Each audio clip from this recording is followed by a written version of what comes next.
just, everything was amped up. And they carried that joy that they had for life and for being teammates onto the ice, and you could see it by the way they played. A tragic loss for the Boston College community and the hockey world as they mourn the deaths of NHL stars Johnny Gdo and his brother Matthew. The two were killed in a car-bike accident in New Jersey. Good afternoon and thank you for joining us. I'm Courtney Cole. This is just heartbreaking news.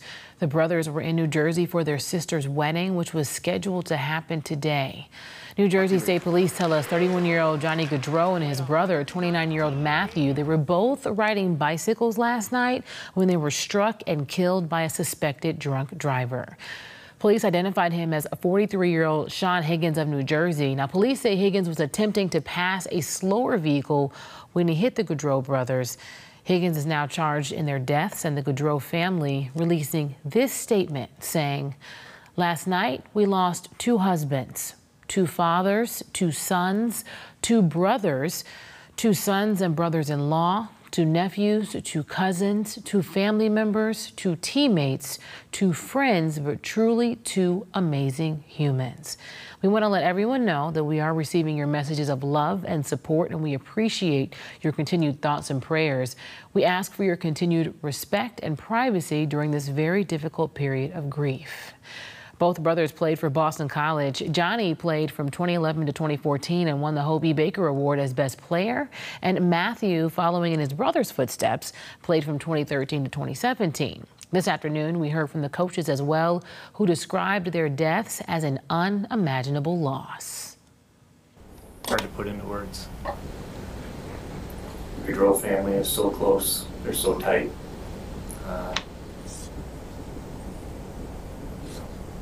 There's so many people here that were affected by them. Their teammates, everybody who knew them. Such a hard reality when you wake up in the morning and hear that. But they're both boys, you know, and they're both so close to our program. So can you imagine Guy and Jane, the parents, one of the youngest daughter, Katie's getting married today. And they were all back to celebrate, and now you lose two sons, so it's almost unimaginable. And Columbus Blue Jackets fans have begun putting flowers outside of the Nationwide Arena in Columbus, where the Blue Jackets play, paying tribute to Johnny. The Blue Jets also releasing this statement earlier. This was earlier today, after news about their deaths broke. "We are shocked. We are devastated by this unimaginable tragedy. Johnny was not only a great hockey player, but more significantly, a loving husband, father, son, and friend." We have more breaking news that we're following this afternoon as well on the death of a mother and son who police say were shot and killed by her husband, who was then later shot and killed by police on a bridge. This is near the Maine and New Hampshire line. Officials identified the mother and son as 37-year-old Brittany Weston and 8-year-old Benson. Their causes of death ruled as homicides. The woman's husband, who officials say is responsible for their deaths, has also identified as 37-year-old Trent Weston.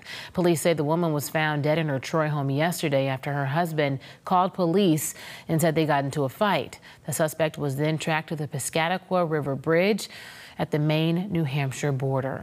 Officers shot and killed the man after hours of negotiations, and they then discovered the couple's 8-year-old boy's body, shot multiple times to death in the backseat of the car. Turning now on this Friday to look at some of the top stories we're following for you today on WBZ News, starting at 5.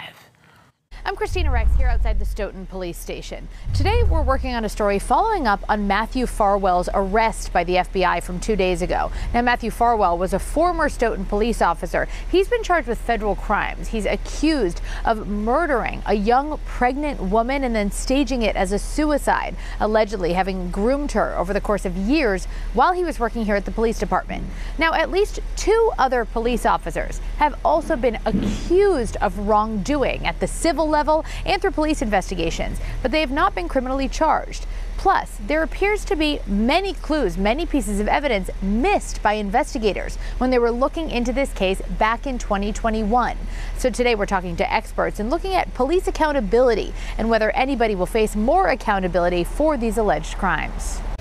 I'm Tiffany Chan in Somerville. The libraries here are one of the last resources that are completely free to residents here, but the city announcing that they're going to be cutting back some of the hours here at the central branch for part of the day. The reason they're saying is that teens are coming in here sometimes causing a disruption. Librarians are fearing and kind of nervous about their own safety. And taking a step inside, it's interesting because a lot of people use the library beyond just using books. There's the computers, there's the Wi-Fi. People need this to apply for jobs.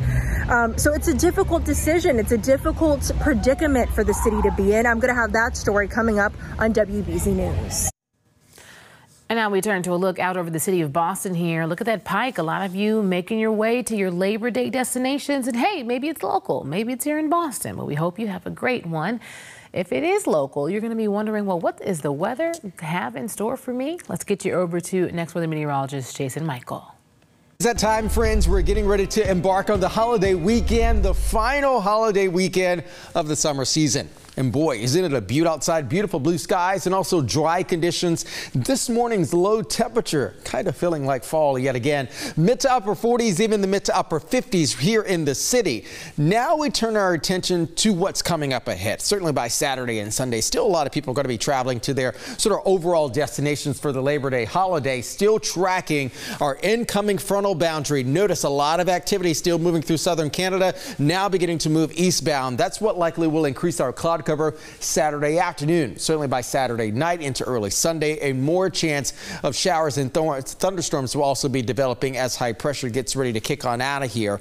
Low pressure will develop and also move on in, and then high pressure roars back in right behind it, allowing for even a fantastic start to the first few days of the month of September.